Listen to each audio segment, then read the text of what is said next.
अस्सलाम वालेकुम। Entry test और जॉब टेस्ट सीरीज में आज हम प्रोनाउंस की करेक्शन को डिस्कस करेंगे। अब प्रोनाउन की करेक्शंस डिस्कस करने से पहले हमारे लिए यह समझना जरूरी है कि एंटीसीडेंट होता क्या है। एंटीसीडेंट उस नाउन को कहते हैं जिसकी तरफ प्रोनाउन इशारा कर रहा होता है, और हमेशा प्रोनाउन और एंटीसीडेंट का आपस में एग्रीमेंट होना लाजमी है। अब what is meant by pronoun antecedent agreement, इससे मुराद क्या है कि ये दोनों एग्री करें। मिसाल के तौर पे आप देखें, एक सेंटेंस है हमारे पास, Ali is a boy, Ali एक लड़का है। अब हमने कहना है कि उसका कद लंबा है, उसका कद दराज है। क्या हम कहेंगे शी इज टॉल या हम कहेंगे ही इज टॉल? आप समझ सकते हैं, आप इस बात से फेमिलियर हैं कि हमने यहां पे ही इज टॉल कहना है, क्योंकि ही एग्री कर रहा है अली के साथ, शी एग्री नहीं करता अली के साथ। ही मेल्स के लिए यूज होने वाला प्रोनाउन है, जबकि शी फीमेल्स के लिए। और हमें पता है अली एक मेल का नाम है, क्योंकि ये एक बॉय है, तो ही उसके साथ लगना है। सो हमें हमेशा प्रोनाउन एंटीसीडेंट से रिलेटेड सेंटेंसेस के एरर्स आते हैं जिन्हें हमें आइडेंटिफाई करना होता है। एंट्री टेस्ट हो या जॉब टेस्ट हो, जो चीज असेस की जाती है प्रोनाउन से रिलेटेड, वो प्रोनाउन एंटीसीडेंट का एग्रीमेंट ही हुआ करता है। एक और चीज जो चेक की जाती है वो ये है कि प्रोनाउन को सब्जेक्टिव फॉर्म में यूज करना था या ऑब्जेक्टिव में। क्या आपको इस बात का अंदाजा है या नहीं? इन्हें दूसरे लफ्जों में नॉमिनेटिव और एक्यूजेटिव भी कहा जाता है। कभी कभी पोजेसिव फॉर्म भी चेक कर ली जाती है, जिसे हम दूसरे लफ्जों में जेनेटिव फॉर्म भी कहते हैं। ये एक ही प्रोनाउन की मुख्तलिफ फॉर्म्स होती हैं, जैसे ही, हिम और हिज हैं।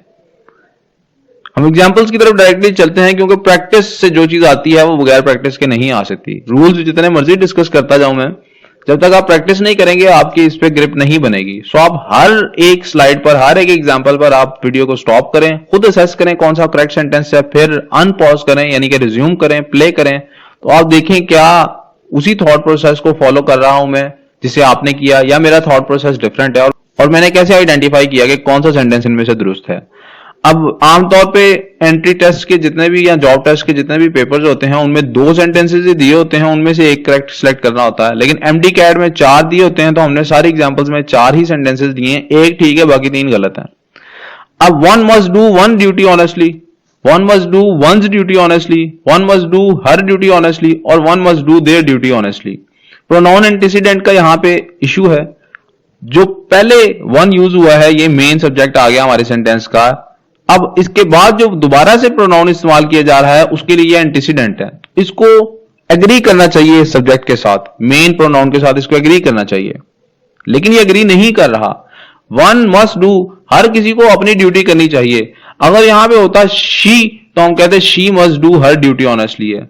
दे must do their duty honestly, one must do one's duty honestly. सिर्फ बी ऑप्शन हमारे पास करेक्ट आंसर है, बाकी सारे ऑप्शंस गलत हैं। इसमें क्या प्रॉब्लम है? ये ऑप्शन में आप ए और बी को कंपेयर करके देख लें, अपोस्ट्रोफी का इशू है, उसको उसकी ड्यूटी करनी है, तो अपोस्ट्रोफी वाला एस यहां पे लाजमी होना चाहिए। सेकंड एग्जांपल में, when one is sad he like to weep, ये पिछले सेंटेंस की तरह है, one के साथ ही एग्री नहीं कर रहा। when one is sad one likes to weep, B option correct answer है। when one is sad one like to weep, यहां पर गलती ये है सी ऑप्शन के अंदर कि वन सिंगुलर है, सिंगुलर के साथ सिंगुलर वर्ब लगाते हैं। प्रेजेंट इंडेफिनिट टेंस के अंदर सिंगुलर वर्ब का मतलब होता है कि वर्ब के साथ एस या ईएस का इजाफा होगा। when one is sad they, ये भी वन और दे आपस में एग्री नहीं करते, सो ये भी एक गलत सेंटेंस है।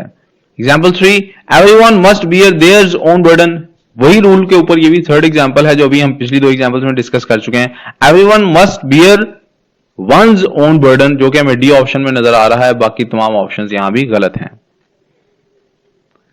He is taller than I, he is tall than I, he is tallest than me, he is taller than mine। इनमें से सिर्फ और सिर्फ पहला सेंटेंस दुरुस्त सेंटेंस है, बाकी सारे सेंटेंसेस गलत हैं। याद रखें, जब भी किसी का कंपैरिजन अपने साथ किया जाए या किसी का कंपैरिजन किसी दूसरे के साथ किया जाए, तो जिनका कंपैरिजन हो रहा है वो दोनों नाउन्स, वो दोनों प्रोनाउंस हमेशा नॉमिनेटिव या सब्जेक्टिव फॉर्म के होंगे। नॉमिनेटिव या सब्जेक्टिव फॉर्म आई की आई होती है, ही की ही होती है। हम मी नहीं लगाएंगे क्योंकि वो इसकी एक्यूजेटिव या ऑब्जेक्टिव फॉर्म है। आमतौर पे ये समझा जाता है he is taller than me correct sentence है, ये बात दुरुस्त नहीं है, ये ग्रामेटिकली रॉन्ग है। जब भी कंपेयर करेंगे तो नॉमिनेटिव या subjective form of pronoun use करेंगे। एग्जाम्पल 5 है, अमंग यू एंड आई। अब यू एंड आई ये वो बात है, इसको हम उर्दू में कहते हैं आपस की बात है। आपस की बात करिए, आप लोग रट्टा लगा लें कि आपस की बात जब भी की जाएगी तो उसके लिए लिखा जाएगा बिटवीन यू एंड मी। अब बी और डी में ये दोनों बात ये हमें नजर आ रहे हैं, बिटवीन यू एंड मी। अब बाकी पार्ट में इसका मतलब कहीं ना कहीं इन दोनों में डिफरेंस है, और कौन सा इनमें से दुरुस्त है। अब बी और डी में डिफरेंस ये है, हम बी और डी को फोकस कर रहे हैं इस वक्त, कि बी में लिखा हुआ है ही इज अ फूल और डी में लिखा हुआ है ही इज फूल। अगर लफ्ज फूल नाउन है तो आ का आना इधर दुरुस्त है, अगर लफ्ज फूल एडजेक्टिव है तो इसके साथ आ का ना आना दुरुस्त है। अब क्या ख्याल है आपका इस बारे में? अब ये बात सिर्फ एक्सपीरियंस से आ सकती है या स्टडी से आ सकती है, जो मैं आपको टिप बताने लगा हूं आप यहीं से याद कर लें। एडजेक्टिव के तौर पे जो लफ्ज इस्तेमाल होता है वो फुलिश है, फूल नहीं है। फूल नाउन के तौर पे इस्तेमाल होता है। सो बी करेक्ट आंसर है, डी भी यहां पर गलत है, और ए और सी हम पहले ही डिस्कस कर चुके हैं कि गलत है। एग्जाम्पल 6 है I you and he will help poors. अब यहां पर आपको यह रूल सीखना है कि सब्जेक्ट जब एक से ज्यादा लोग हों, यानी फर्स्ट पर्सन भी सब्जेक्ट में आ गया, सेकंड पर्सन भी सब्जेक्ट में आ गया, थर्ड पर्सन भी सब्जेक्ट में आ गया। जैसे आई फर्स्ट पर्सन होता है, जो बात कर रहा होता है उसको फर्स्ट पर्सन कहते हैं, यू जिससे बात हो रही है उसको सेकंड पर्सन कहते हैं, और इन दोनों के अलावा बाकी सारे थर्ड पर्सन होते हैं। अब जब हमने कहना है कि हम हेल्प करेंगे पुअर की, I he and you will help the poors, A में तो ये गलती है कि पुअर्स नहीं होता, ये ए गलत है। अब बाकी तीनों ऑप्शंस में फर्क क्या है? सिर्फ ऑर्डर का फर्क है। बी में फर्स्ट पर्सन पहले है, फिर थर्ड पर्सन है, फिर सेकंड पर्सन है। सी में सेकंड पर्सन पहले है, थर्ड पर्सन है, उसके बाद फिर फर्स्ट पर्सन है। डी में थर्ड पर्सन पहले आ गया, फिर फर्स्ट पर्सन आया और फिर सेकंड पर्सन आया। अब कौन सा ऑर्डर ठीक है? इंग्लिश के अंदर आप ख्याल रखें कि ऑर्डर कौन सा ठीक है, ये डिसाइड करता है अगला पार्ट सेंटेंस का। ये जो अगला पार्ट है, क्या ये कोई अच्छा काम है या ये बुरा काम है? अगर ये अच्छा काम है फिर क्या ऑर्डर फॉलो करना है? अगर ये अच्छा काम है तो आपने एक डिफरेंट ऑर्डर फॉलो करना है, और अगर बुरा काम है तो आपने डिफरेंट ऑर्डर फॉलो करना है। अगर हो अच्छा काम तो हमेशा ये ऑर्डर फॉलो कीजिए कि सबसे पहले सेकंड पर्सन यूज कीजिए, फिर थर्ड पर्सन यूज कीजिए, और एंड पे फर्स्ट पर्सन यूज कीजिए। यूं समझिए कि आप ये कह रहे हैं कि अच्छे काम में मैंने हमेशा सबसे पीछे रहना है। और अगर हो बुरा काम तो फिर सबसे पहले फर्स्ट पर्सन है, फिर सेकंड पर्सन है, और एंड पे थर्ड पर्सन है। इस बात को आप याद रख लें। अब आप देखें, पुअर को हेल्प करना अच्छा काम है कि बुरा काम है? ऑफ कोर्स एक अच्छा काम है। तो सेकंड पर्सन पहले, फिर थर्ड पर्सन, और फिर फर्स्ट पर्सन एंड पे। You he and I will help the poor, C हमारा करेक्ट ऑप्शन है। Example 7, you and I will break in his shop. अब ब्रेक इन हिज शॉप का मतलब है हमने किसी की दुकान में ताला तोड़ के दाखिल होना है, शायद चोरी करनी है या नहीं करनी। बहरहाल ये एक बुरा काम है। बुरे काम में मैंने बताया था फर्स्ट पर्सन पहले, फिर सेकंड, फिर third. So I and you will break into his shop. बाकी सब ऑप्शंस गलत हैं। Example 8, who is knocking at the door. Whose is knocking at the door, who is knocking on the door, which is knocking at the door. So आना तो who है। ए और सी में फर्क क्या है? एट है यहां पर और सी में ऑन है। दरवाजे पर दस्तक के लिए एट लगाते हैं। ए ऑप्शन ठीक है, बाकी तीनों गलत हैं। Example 9, I know a person who you met yesterday. अब हु और होम का इशू आ गया यहां पे। हमने एक वीडियो डिटेल में की भी है इस बारे में कि हु कहां आता है और होम कहां आता है। क्विकली बता दूं, अगर एक्शन परफॉर्म करने वाला है एंटीसीडेंट, यानी हु जिसकी तरफ इशारा कर रहा है, अगर एक्शन उसने परफॉर्म किया है तो हु आएगा, अगर उसने एक्शन परफॉर्म नहीं किया तो होम आएगा। अब सेंटेंस है I know a person who you met yesterday. Who इशारा कर रहा है पर्सन की तरफ, इसने एक्शन परफॉर्म नहीं किया। चूंकि इसने एक्शन परफॉर्म नहीं किया, यहां पर लफ्ज होम आना चाहिए, हु नहीं आना चाहिए। I know the person whom you met yesterday, ये हमारे पास करेक्ट ऑप्शन आ गया। बाकी तीनों ऑप्शन हमारे पास गलत हैं। एक बात और बता देता हूं, अगर सेंटेंस होता आई नो द पर्सन या आ पर्सन जो भी लिखा हो, हु मेट यू यस्टरडे, अब उसने एक्शन परफॉर्म किया ना, एक्शन चूंकि वो परफॉर्म कर रहा है तो वो सब्जेक्ट बन गया, तो हु आएगा, होम नहीं आएगा। चूंकि पहले हमने कहा था आपने जिससे मुलाकात की तो होम लगाया था हमने। अब आप कह रहे हैं जिसने आपसे मुलाकात की तो हम हु लगाएंगे। Example 10, I like that books which are interesting. I like such books as are interesting. I like such books that are interesting. I like such books as is interesting. D तो नहीं ठीक हो सकता, books plural है तो is नहीं आएगा। अब याद क्या रखना आपने, सच के साथ हमेशा एज लगाया जाता है, दैट नहीं लगाते, यही यहां गलती है। लोग बोलने में अक्सर समझते हैं ये वाला सेंटेंस ठीक है, दरअसल ये गलत है। सिर्फ बी ऑप्शन ठीक है, ए भी गलत है। सो बी ऑप्शन क्यों ठीक है? क्योंकि सच के साथ हमेशा एज लगाया जाएगा। I like such books as are interesting.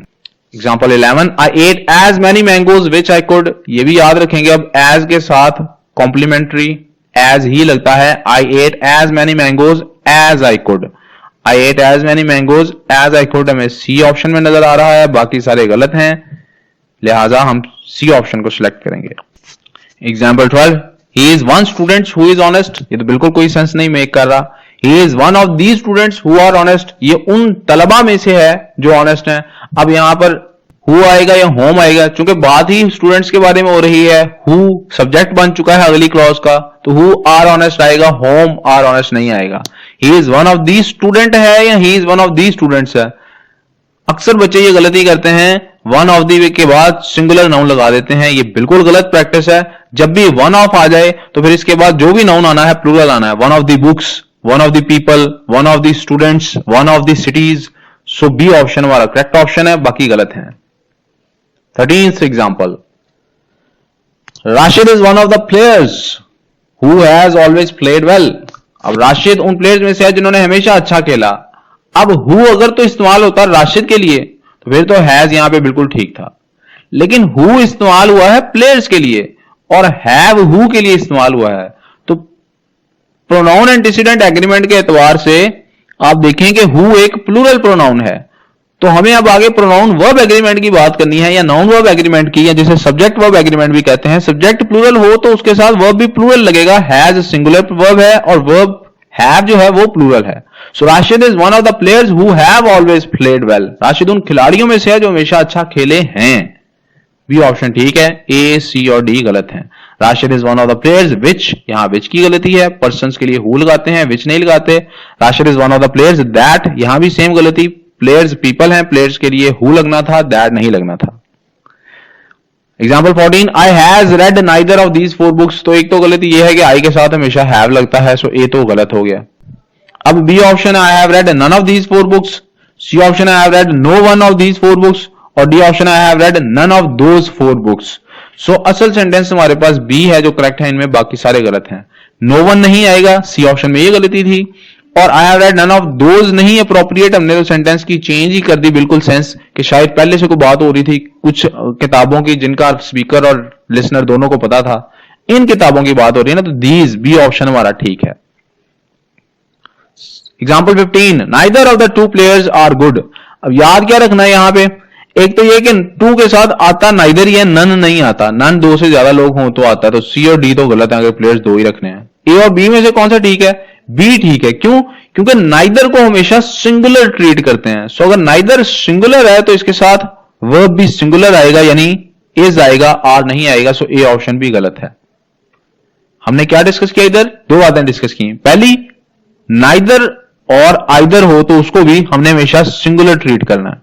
दूसरी बात, 2 लोग हों, 2 पीपल, 2 प्लेसेस, 2 बुक्स, 2 एनीथिंग, तो फिर हमने नाइदर यूज करना है। मोर देन 2 हो जाए अगर, तो फिर हमने लफ्ज नन यूज करना है। नेक्स्ट सेंटेंस की तरफ चलते हैं। Example 16, both the sisters love one another. अब यहां पे भी क्या ख्याल रखना है, 2 लोगों के लिए हमेशा लफ्ज ईच अदर इस्तेमाल होता है। 2 से ज्यादा हो यानी मोर देन 2 हो जाए तो फिर हम इस्तेमाल करते हैं वन अनदर। अगर 3 बहनें होती तो हम वन अनदर इस्तेमाल करते हैं। अब बहनें चूंकि 2 हैं, लफ्ज बोथ का मतलब होता है दोनों, तो हमें इस्तेमाल ईच अदर करना है। ईच अदर हमें नजर आ रहा है एक सी में और एक डी में। Both the sisters love each other, और डी में है both the sisters love the each other. ये द इधर एक्स्ट्रा आ गया, सो डी भी गलत है, सी ऑप्शन करेक्ट आंसर है। Example 17, I am your obediently. तो बहुत ज्यादा बेशुमार बल्कि बच्चे हैं जो ये गलती 50,000 दफा भी बताई जाए फिर भी इसको गलत ही करते हैं, ये ठीक नहीं करते चीज। क्या, योर्स ओबीडियंटली लिखते हैं हम एप्लीकेशन के एंड पे, योर्स, इधर कोई कॉमा नहीं होता, योर नहीं लिखते, ओबीडियंटली लिखना है, ओबीडियंट नहीं लिखना। तो I am yours obediently is the correct option, बाकी सारे इसमें गलत हैं। अच्छा, डी हमने क्यों गलत किया ये भी डिस्कस कर लेते हैं। डी हमने बिला वजह गलत किया है, डी भी ठीक है, आई एम योर्स ओबीडियंटली। चूंकि ये फॉर्मल टोन है तो फॉर्मल में हम स्लैंग्स नहीं यूज करते और कॉन्ट्रैक्शंस भी नहीं यूज करते। कॉन्ट्रैक्शन कहते हैं जब 2 लफ्जों को मिला के एक लफ्ज बना दिया जाता है कॉमा ऊपर डाल के। सो बी ऑप्शन हमने इसलिए सिलेक्ट कर लिया। Example 18, neither of us likes it, none of us likes it. अब नाइदर तब ठीक होता अगर 2 लोग होते, और नन तब ठीक होता अगर 2 से ज्यादा लोग होते। अब हमें पता नहीं है 2 या 2 से ज्यादा है, तो हमें इस बहस में पढ़ने की जरूरत नहीं, हम इन चारों को आपस में बस कंपेयर कर लेते हैं। Neither of us likes it, none of us likes it, none of us has liked it, और neither of us like it. Neither of us like it तो नहीं हो सकता, क्योंकि नाइदर है तो सिंगुलर यूज करनी थी वो, तो यहां लाइक्स आना चाहिए था। अब जनरल ग्रामर में मैं आपको बताऊं, इन एक्चुअलिटी ये तीनों सेंटेंस बिल्कुल ठीक हैं, इनमें से एक को भी गलत तस्वर नहीं किया जाना चाहिए, इनमें से किसी को भी सिलेक्ट कर लिया जाए उसके मार्क्स मिलने चाहिए। लेकिन जो स्कॉलर्स हैं इंग्लिश के, उनके यहां इख्तलाफ है इस बात पे कि जो लफ्ज नन है इसको आपने सिंगुलर ट्रीट करना है या प्लूरल ट्रीट करना है। बाज राइटिंग्स में कुछ स्कॉलर्स ने लिखा कि इसको प्लूरल डिस्कस किया करें हमेशा, बाज राइटर्स ने लिखा इसको हमेशा सिंगुलर समझा करें। कुछ राइटर्स ने, फिर जो मॉडर्न इंग्लिश के राइटर्स हैं, उन्होंने कहा नहीं, आप कॉन्टेक्स्ट देखा करें, बाकी सेंटेंसेस के मुताबिक इसको सिंगुलर या प्लूरल ट्रीट किया करें।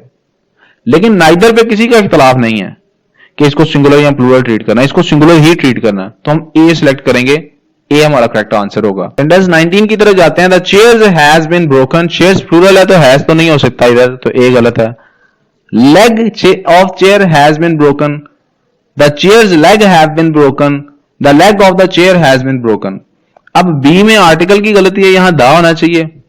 The chairs leg have been broken, leg singular है, यहां हैज होना चाहिए, सी में ये गलती है। और डी में कोई गलती नहीं, इसको ठीक कंसिडर किया जाए। यहां एक एडिशनल रूल बताता चलूं, अब अलीज लेग लिखेंगे क्योंकि अली बंदा है तो अपॉस्ट्रोफी वाला एस लिखेंगे, लेकिन जो नॉन लिविंग चीजें होती हैं या एनिमल्स होते हैं उनके लिए लेग ऑफ चेयर जिस तरह से है, यानी चेयर्स लेग लिखने को प्रेफर नहीं किया जाता। जो पुराने अंग्रेज है वो यही कहते रहे हैं कि नॉन लिविंग के लिए ऑफ का प्रपोजिशन यूज करें और लिविंग के लिए अपॉस्ट्रोफी वाला एस यूज करें। कहीं ऐसा भी हो सकता है कि एक पेयर ऑफ सेंटेंस है जिसमें एक सेंटेंस में सिर्फ ये बताया गया हो the chairs leg is broken और दूसरे में हो the leg of the chair is broken, तो आपको पता हो कि हमने किस बेसिस पे the leg of the chair को सिलेक्ट करना है। Example 20, he is as intelligent as hers. मैंने अभी आपको बताया था जब भी कंपेयर कर रहे हो तो हम कंपैरिजन में 2 या 3 या जितने भी प्रोनाउंस हैं उनको एज सब्जेक्ट ही ट्रीट करते हैं, उनकी सब्जेक्टिव फॉर्म या नॉमिनेटिव फॉर्म ही यूज करते हैं। तो सेंटेंस आना चाहिए he is as intelligent as she is. यहां इज भी मौजूद होना चाहिए वैसे, लेकिन नहीं भी मौजूद तो उसको अंडरस्टूड समझ लिया जाए। Sentence he is as intelligent as her गलत होगा, he is as intelligent as they. यहां पर यह गलत डी क्यों है? डी इसलिए गलत है क्योंकि बी के अंदर तो इज वर्ब ही था शुरू में भी, तो उसको अंडरस्टूड समझ लिया गया। यहां पर इज वर्ब रिपीट नहीं हो सकता, आर लाजमी मौजूद होना चाहिए, नहीं अगर आर मौजूद तो ये सेंटेंस गलत है। सो सी प्रोनाउन की वजह से गलत है, he is as intelligent as she नहीं लिखा हुआ, ए भी इसी वजह से गलत है, तो बी हमारे पास एक करेक्ट सेंटेंस है। उम्मीद है जो चीजें हमने आज प्रोनाउन से रिलेटेड डिस्कस की हैं आपको समझ आ गई होंगी। इसमें अल्हम्दुलिल्लाह सारी इश्यूज जो प्रोनाउन से रिलेटेड टेस्ट किए जाते हैं तकरीबन कवर हो चुके हैं। फिर भी if I am missing any issue, कोई रूल मैंने मिस किया अगर, आप उसको कमेंट सेक्शन में पूछ सकते हैं और उन्हें हम अगली वीडियोस में इंशाल्लाह कवर करने की कोशिश करेंगे। खुश रहें, आबाद रहें, अल्लाह हाफिज।